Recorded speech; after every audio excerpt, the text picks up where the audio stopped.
Welcome to the Rim Break Rodeo. We hope this video helps.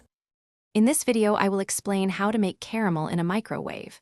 First, gather your ingredients: half a cup of unsalted butter, 1 cup of brown sugar, and 1/4 cup of light corn syrup. You'll also need 1/4 cup of heavy cream, 1 teaspoon of vanilla extract, and half a teaspoon of salt.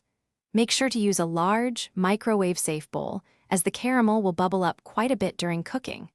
This simple method makes delicious, smooth caramel. Now, let's get cooking. Combine the butter, brown sugar, corn syrup, and salt in your large microwave-safe bowl. Microwave this mixture on high for 2 minutes, then remove and stir it thoroughly. Continue microwaving in 1-minute intervals, stirring well after each, until the mixture reaches a temperature of 240 degrees Fahrenheit. This precise temperature is key for perfect caramel consistency, so a candy thermometer is very helpful here. Once your caramel reaches the target temperature, carefully stir in the heavy cream and vanilla extract until everything is fully combined. Be cautious, as the mixture will be very hot and may bubble up.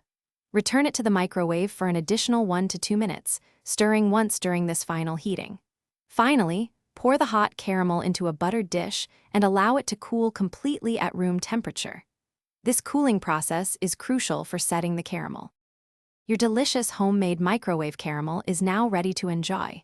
Store it in an airtight container at room temperature for up to 2 weeks or refrigerate for longer.